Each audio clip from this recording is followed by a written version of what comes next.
Hey people, my name's Jim and welcome back to Planet Rewind, and it's time to discuss Bill and Ted Face the Music. I've been waiting to watch this movie for years. I'm a gigantic fan of Bill and Ted. They're two of my favourite nostalgic movies, and I think they've done the impossible with this, because if you look at the track record of long awaited sequels, remakes, reboots, all this and that, the majority of them bloody suck. And this one just rises up triumphantly and says, yeah, we belong in this, and actually we're going to be the best thing that comes out of your modern year. We're going to be two 80s and 90s surfer guy slackers, and we're going to be the best thing that comes out. I'm dead serious. I mean, granted, they've had nothing else bloody come out properly, but this is the thing for me that has been the positive of 2020. Obviously, it tells the story of Bill and Ted following on from Bogus Journey. They haven't wrote the song that saves the world, and they're trying to write it. They had a rise to fame, and then they just couldn't write that song that unites the world. They get informed by the future that they have to write it because the world and the universe, reality, is about to implode in on itself, and it's about Bill and Ted going into the future and trying to steal the song that they wrote from themselves. And their daughters Billy and Thea, played by Samara Weaving and Bridgette Lundy Paine, go into the past to assemble historical figures to play in Bill and Ted's band when they eventually get that song. Again, as I said, this film, I've been waiting for it for years, and I was getting a bit cautious because the trailers, they picked Keanu Reeves' worst moments, but Keanu Reeves literally in this film, him and Axe Winter are right back with that chemistry. They're right back in that chemistry. Bill and Ted once again are just there, and they make you smile, and it's one of the most joyous double acts in all the film, in my opinion. I feel like this was the ultimate test to see if Bill and Ted really do stand the test of time, because if it had ever come back and it would have been awkward and they belong in the 80s and 90s, they don't. Their values actually belong any time. People get the wrong idea of Bill and Ted, I think, that they're just these 80s and 90s stuck in a time period slackers.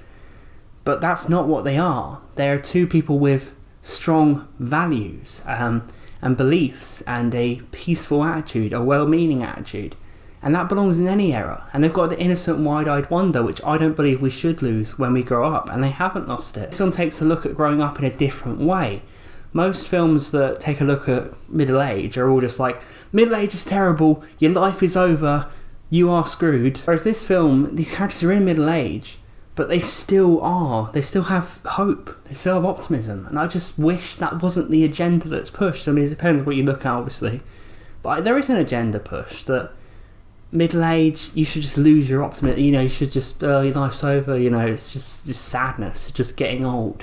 Whereas Bill and Ted, they're way past middle age. And, what's making them sad is not that they're older. It's that they just are struggling to write this song. But they're still the same. They're still innocent. They're still optimistic.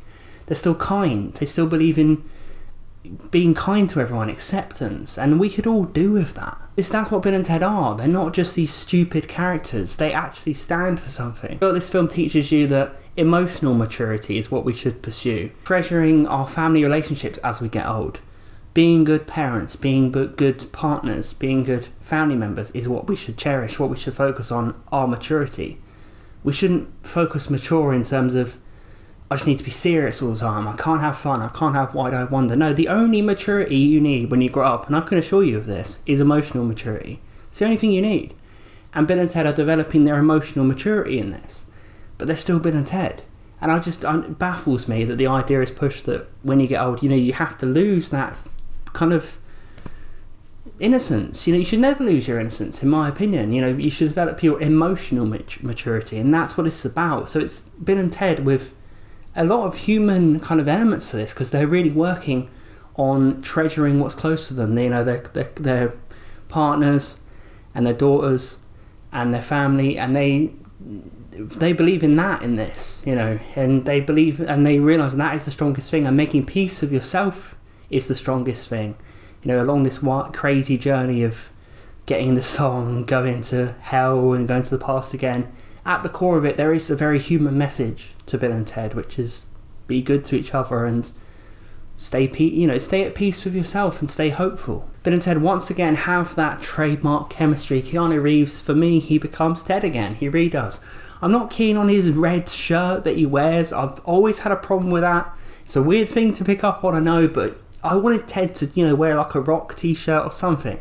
Just because you're 50 years old, I mean, you stop wearing rock t-shirts. Many people do.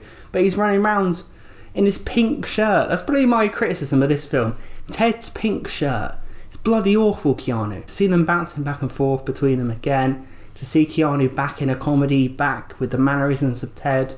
There is a few moments where he doesn't nail every line delivery, but 97% of the time, he is Ted. And I have a smile on my face because it's very impressive that Keanu went back all these years later. He's done about 9 million roles since.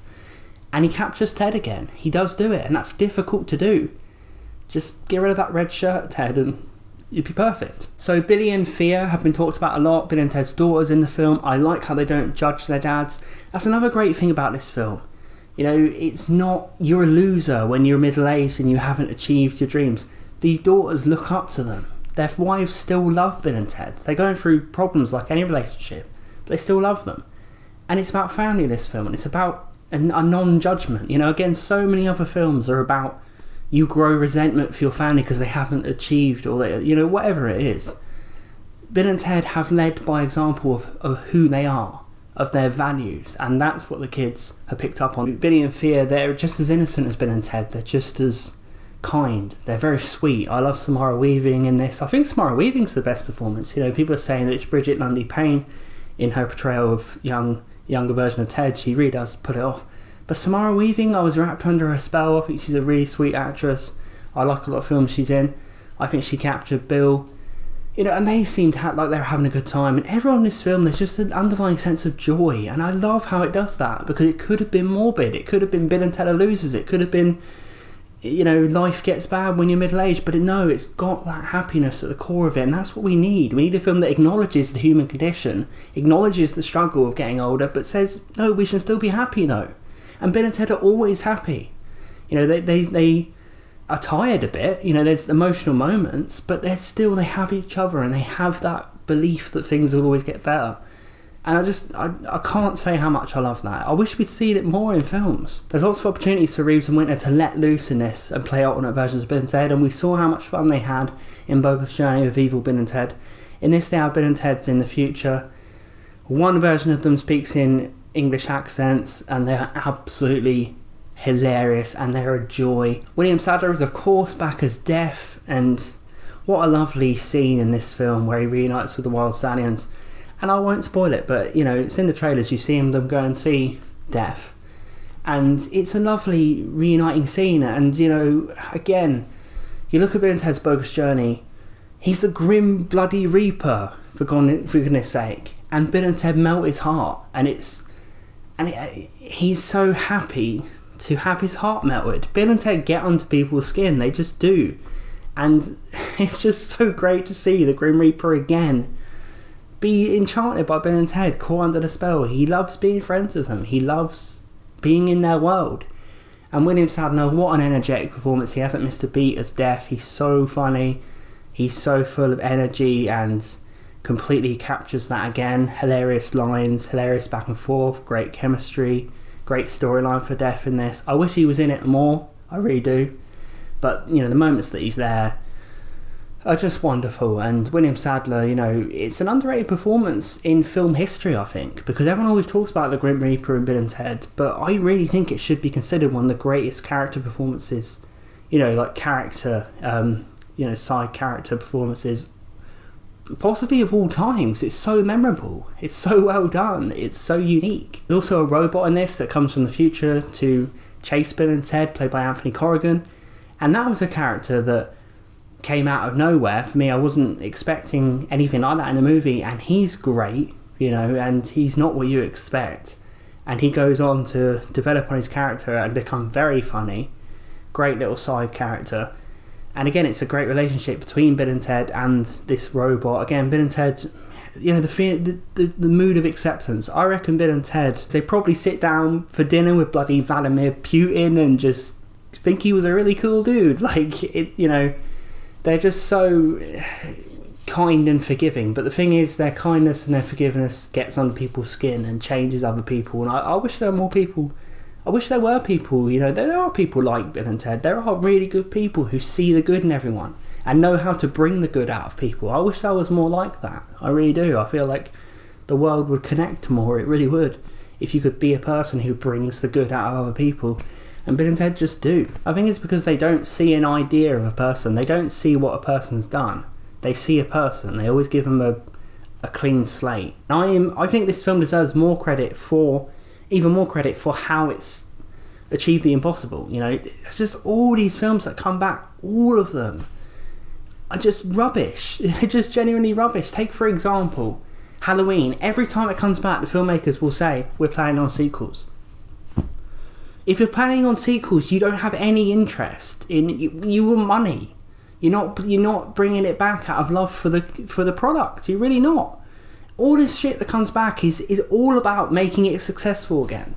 And I feel like we need more in film of people making films for the love of it. This film took years and years to get made because the studio didn't want any of it. They wanted a reboot. We need more passion projects. Back to days where we didn't just make a movie to make a sequel and take a name. And I feel this movie deserves more credit because it achieved quality and, believe it or not, it was good. Why is this good and why is every other reboot that ever comes out rubbish? Oh right, because it wasn't cynical. It was brought back by people who actually wanted to do it, not for money. This is why people resent reboots and sequels and all this stuff so much, because you can tell it's not coming from a good place and it doesn't translate to screen either. This time, where it came from the heart, translates to screen, and believe it or not, imagine that. What do you guys think of Bill and Ted Face the Music? For me, I waited for it for years and it lived up to the hype. It really, really did. And I'm really happy that we have a sequel years in the making that actually works. I'm delighted at that. Let me know in the comments your favourite moment in Bill and Ted Face the Music. Let me know what you think. Please consider subscribing to this channel and check out my other Bill and Ted reviews on the channel, and I'm actually planning a Bill and Ted ranking where I'll rank Face the Music with the other two films. Thanks for watching everyone, and be excellent to each other.